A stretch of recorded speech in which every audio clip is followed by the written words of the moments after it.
Hello, dear listener. Thank you for joining me in today's video. The testimony you will be listening to is a message we received from a man who died for 18 minutes. He was shown something that everyone need to hear and pay attention to. So if you are here already, please, I beg you to stay with me as I share this message with you. Don't click off this video because it's meant for you. Thank you. Before we get into it, please kindly let us know where you are watching from. We want to know how far this message has reached, and we do love to say a word of prayer for you. Also give this video a like so more people will get to see this video. Thank you if you have done that, and may God bless you. Now let's get into it. What you are about to hear is not easy for me to say. For a long time I told myself I would keep this to myself. I told myself, maybe it is just for me, maybe I don't need to share it with anyone. But something inside me will not let me stay quiet anymore. On the 6th of January 2026, my heart stopped for 18 minutes during an emergency surgery. 18 minutes. The doctors did not expect me to come back, but I did come back. And what happened in those 18 minutes changed everything about how I see this life and what is coming.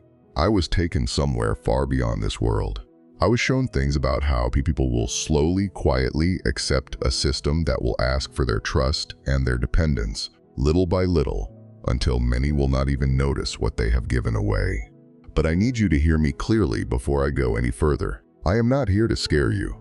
I am not here to make you panic or to make you afraid of the future. That is not why I am sharing this. I am sharing this because I believe it is urgent, and because I believe silence is no longer something I can choose. What I saw was not really about machines or systems. The real danger I saw was something deeper, so stay with me. This is going to take some time to tell, because I want to tell it the right way, the honest way. If you feel like this message is for you, I ask you to stay till the end, because this message is for you. And if this testimony touches your heart, please like this video and subscribe to this channel, because I believe more people need to hear what I am about to share. Before all this happened, I want you to know who I was. I was 36 years old. I had a good life, at least by the way most people would measure a good life. I love God. I have loved God since I was a young man. I go to church, I serve in my church. I pray, maybe not every day like I should, but I pray. I believe in the Bible. I believe in the things it says about the last days, about the end of this world as we know it. But if I am being honest with you, I never really thought deeply about how those things would actually happen. I always pictured evil as something loud, something obvious, something everybody would be able to point at and say, that is wrong, that is bad, stay away from that. I never once considered that deception could look kind, that it could look helpful, that it could look like something that was actually good for me and my family. I have a wife. I have 2 children, a boy and a girl. My days were filled with normal things. Work in the morning, picking up my son from school, sitting with my wife in the evening, talking about small things, bills, house repairs, what to cook for dinner. On Sundays, we went to church as a family. I served on a small team there, nothing big, just helping with things behind the scenes. I was comfortable. That is the word I keep coming back to, comfortable. My faith was real. I want to be clear about that. It was real. But it had become something I did not think about too hard, like a routine, like something I trusted would just be there, the way you trust the sun will rise. And slowly, without me noticing, I had also become dependent on comfort in other ways. My phone did almost everything for me. My bank, my health records, my car, my house, all of it connected through devices and apps that made my life easier. I never once thought about it as a problem. Why would I? Convenience is not a bad thing. I still believe that, even now. But looking back, I can see how comfortable I had become, how much I trusted systems and conveniences without ever asking deeper questions about where any of it was leading. That was me. A regular man. A believer, yes, but a believer who had grown a little too settled. A man who thought he understood prophecy, but had never really thought about how normal, kind-looking, helpful-looking things could ever be part of something bigger. The surgery I went in for was supposed to be simple. There was a complication with my gallbladder, and the doctor said it needed to be removed. Nothing about it sounded frightening to me at the time. I remember lying on that hospital bed, looking up at the bright lights, my wife holding my hand before they took me in. I remember telling her, "Do not worry, I will see you soon." But something went wrong during the surgery. I do not know all the medical details. My wife told me later that there was heavy bleeding, more than they expected, and my body went into shock. My heart could not keep up. And then it stopped. I do not remember pain in that moment. What I remember is a strange kind of pulling, like something lifting me up and away, gently but fast. And then, I was looking down. I saw my own body on the table. I saw the doctors moving quickly, their hands working over me, their faces tight with worry. I could hear voices, but they were far away, like sound underwater, growing fainter and fainter with every second.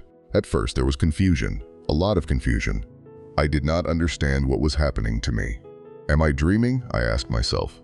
Is this some strange kind of nightmare from the medicine? I felt fear rise up in me, real fear. My mind was racing, trying to make sense of something that made no sense at all. But then something changed. The fear that had gripped me so tightly began to loosen, and in its place came a peace I had never known in my entire life. It was not something I created in my own mind. It came from somewhere outside of me, wrapping around me like a warm covering. I stopped feeling afraid. I stopped feeling the pull of my physical body at all. There was no more pain, no more heaviness, nothing of what I had felt lying on that table. I simply was, in a way I cannot fully explain, light and free and calm.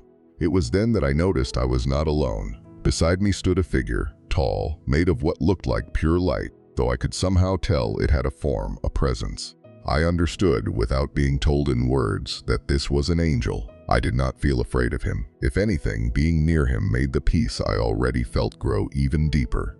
We began to move, or maybe it is better to say we began to travel, though there was no sense of my body working to move at all. We passed through a darkness that did not feel frightening, more like a stillness, a quiet space between one place and another. And then, ahead of us, light began to break through, brighter than anything I have ever seen with my human eyes, and yet it did not hurt to look at it. It was warm. It was inviting. As we moved closer, the light surrounded us completely, and I felt something I can only describe as holiness. I do not know a better word for it. It was as if every part of that space was soaked in something pure, something completely untouched by the brokenness of this world. I felt love there, a love so complete that it is hard for me to put into words even now. It was not a love that asked me for anything. It did not judge me. It simply held me, the way I imagine only God's presence can truly hold a person. The angel beside me then let me understand, though I do not remember him speaking to me the way you and I speak, that I was being shown certain things, not to satisfy my curiosity. Not so I would have some grand story to tell, but to prepare God's people. He made it clear to me that what I was about to see was meant to strengthen those who would hear it, not to frighten them. The scene around us shifted. I found myself looking, in a way I cannot fully explain, over cities that I somehow understood to be from a time not far ahead of the world I had left behind. These cities were unlike anything I expected to see. There was no chaos, no disorder. Everything moved smoothly, quietly, like a machine running exactly as it was built to run. I noticed something strange almost right away. Nobody was carrying a wallet. Nobody had a card in their hand, or a passport, or any kind of paper identification. People simply walked, and doors opened for them. Payments happened without anyone touching money. Everything about daily life had become digital, connected, seamless. Hospitals, banks, transportation, even the smallest everyday errands. All of it flowed through some kind of secure digital identity that every person carried with them, though not in their hands, but somehow attached to who they were. What struck me most was how good it all looked. I want to be honest with you about that. It did not look evil. It did not look forced. People were not afraid. They were not being dragged into anything against their will. They looked happy. They looked relieved, even like a weight had been lifted off their daily lives. Long lines were gone. Confusion was gone. Waiting was gone. Everything simply worked. The angel let me understand something important in that moment. Most people were not resisting these changes. They were embracing them, gladly, because these systems solved real problems that people had struggled with for years. Nobody forced this world into being this way. People walked into it with open arms, because it made their lives easier. I remember asking myself, in my heart, how did this happen so fast? And it was as though the angel heard the question inside me before I had even fully formed it. And he made me understand something that has stayed with me ever since. Nothing like this happens overnight. Never. It happens slowly, one small step after another. Until one day people wake up and realize how far they have already gone. I was shown pieces of that slow journey. I saw how convenience, one small comfort at a time, replaced older, slower ways of doing things. I saw how public safety became something people valued above almost everything else, and how each new rule or system that promised safety was welcomed rather than questioned. I saw economic pressure pushing people toward digital solutions because the old ways had become too difficult, too expensive, too slow. And in each of these moments, people were not being tricked into something they hated. They were choosing it, willingly, because in that moment it made sense. It solved a problem they were facing right then. I understood, watching all of this, that humanity often accepts small compromises long before it ever recognizes what those compromises will cost later on. Nobody sat down and decided in one day to give away their freedom or their discernment. It happened one convenience at a time, one comfort at a time, one small yes after another small yes, until turning back began to feel almost impossible. I want to pause here and say something clearly. What I saw was not meant to make me afraid of technology itself, and it is not meant to make you afraid of it either. That was never the heart of the message. The danger was never really the systems themselves. The danger was what was happening quietly, inside the hearts of the people living inside those systems. The atmosphere around me changed again, and this time, I felt something shift inside my own chest, a stirring, a kind of reverence I cannot fully describe. And then, he was there. Jesus was there. I cannot tell you exactly what he looked like in a way that would make sense to you the way it made sense to me. What I can tell you is that every part of my attention turned toward him completely. Nothing else mattered in that moment. Not the cities I had seen, not the systems, not even the angel who had brought me there. All of it faded into the background, and there was only him. He helped me understand something that I believe is the very center of everything I was shown. He made it clear to me that people rarely walk into deception because it looks evil to them. If deception looked evil, most people would run from it. Instead, deception almost always arrives wearing the face of something good. It arrives looking compassionate.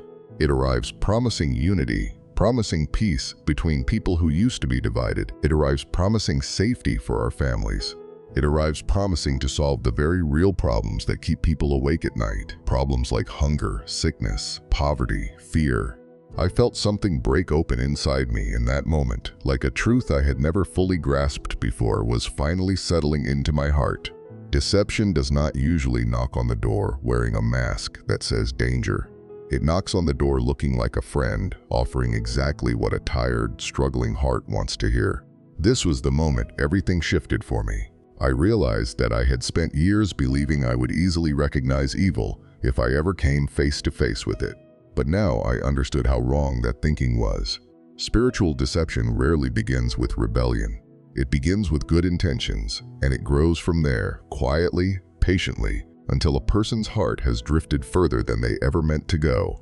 After this, I was shown scenes, one after another, of ordinary people living ordinary lives. Nothing dramatic, nothing shocking at first glance. Just people making small choices day after day. I watched people choose comfort over conviction, again and again, in ways so small that no single choice seemed to matter much on its own. A person skipping prayer because they were tired. A person staying quiet about their faith because it felt easier than facing disagreement. A person accepting something they knew, deep down, did not sit right with their spirit, simply because pushing back felt like too much effort, too much risk, too much trouble. I saw truth slowly losing its weight in people's lives, not because they suddenly stopped believing it, but because they stopped treating it as something worth holding on to tightly. I saw discernment growing weaker in people the same way a muscle grows weak when it is never used. Convenience, again and again, quietly replaced conviction, until conviction became something people admired in stories but rarely lived out in their daily choices. I understood, watching this unfold, that people do not usually abandon truth all at once. Nobody wakes up one morning and decides to walk completely away from what they believe. Instead, they drift, slowly, step by step, choice by choice, comfort by comfort, until one day, resisting deception has become far harder than it would have been if they had simply held their ground earlier at the very first small compromise. What struck me the most, and what I believe is the true heart of everything I was shown, is that this was never really about outside systems or outside pressures at all. It was about the condition of the human heart, a heart that stays soft toward God, alert, watchful, and willing to hold on to truth even when truth is inconvenient, will stand. A heart that slowly grows comfortable, distracted, and used to compromise, will struggle, not because some outside force overpowers it, but because it has quietly given away its own strength, piece by piece, without ever realizing it. It was in this place, standing before such love and such truth, that I understood how believers are meant to respond to everything I had seen. This was not a message meant to build fear inside me. It was a message meant to build readiness.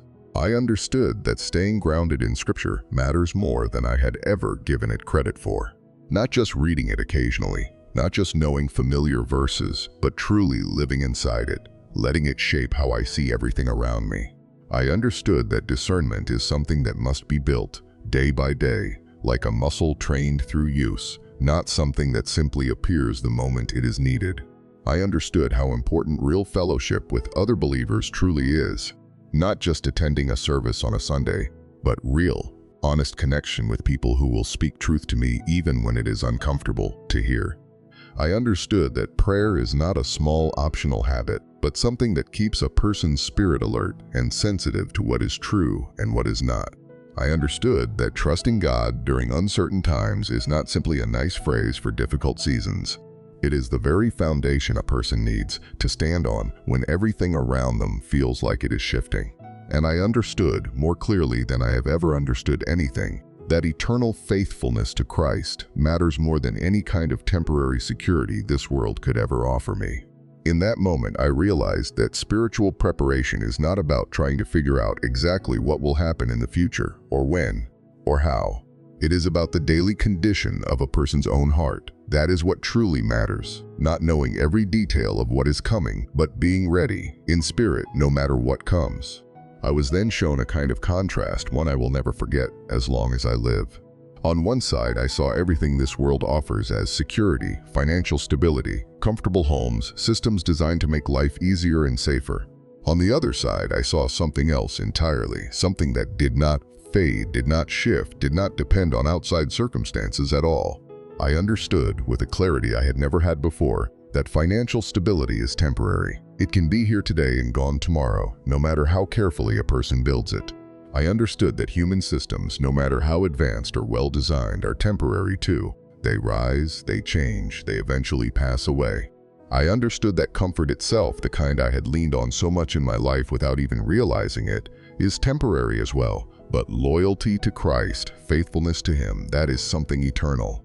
It does not fade with circumstances. It does not depend on whether the world outside feels safe or uncertain. It remains no matter what changes around it. I understood, standing there, that true security was never meant to be found in any system, any comfort, or any outside promise of safety. True security is found only in Jesus, only in Him. Everything else, no matter how convincing it looks, no matter how good it feels in the moment, is passing away. After this, I felt something change in the atmosphere around me, a shift I cannot fully explain, but one that let me know, somehow, that my time there was ending. I understood, without being told in plain words, that my assignment on earth was not finished. There was still work for me to do, still a purpose left for me to walk out. I was given a message to carry back with me, a message meant not just for me, but for the ones who would one day hear my story. Stay rooted in Scripture, no matter how comfortable life becomes. Love the truth more than you love being comfortable. Remain faithful, even in the small choices nobody else may notice. Strengthen your connection to other believers around you. Do not walk this journey alone. Walk closely with Christ every single day, not just in seasons of crisis. And do not, under any circumstances, trade eternal truth for a moment of temporary comfort, no matter how good that comfort might look. The message I carried was not one of fear. It was full of love.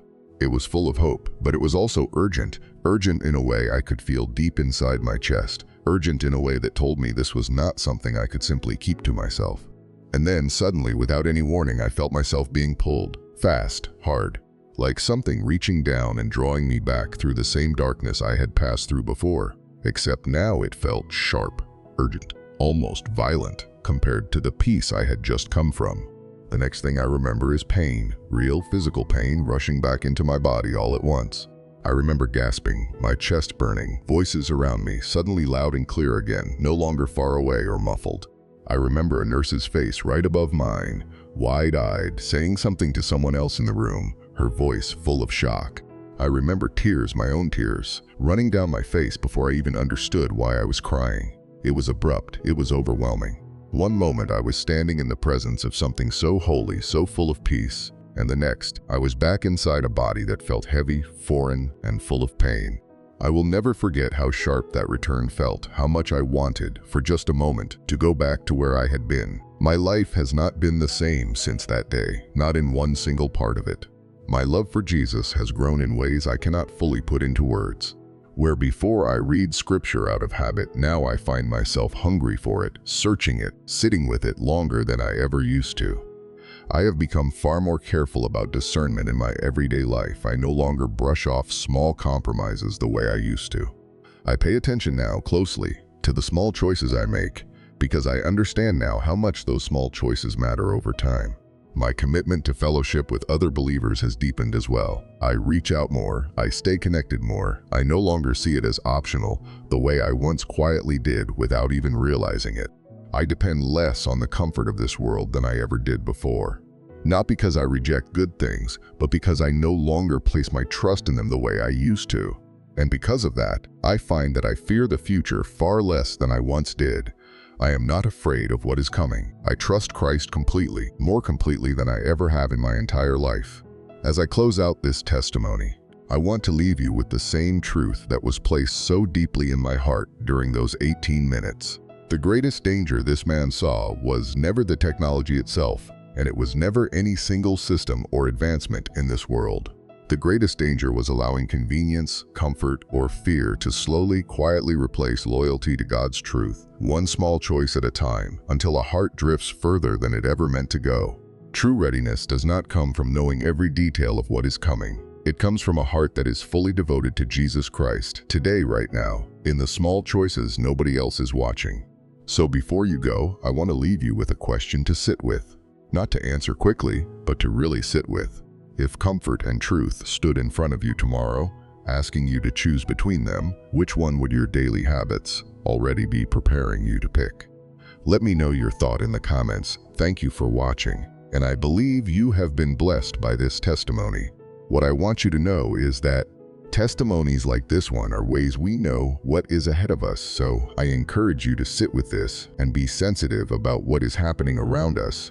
Stay close to God and prepare your heart for His return. Before you click off this video, kindly like this video, and also don't forget to share this video to someone you love. By so doing, you might save a soul today. If you have done that, may God bless you.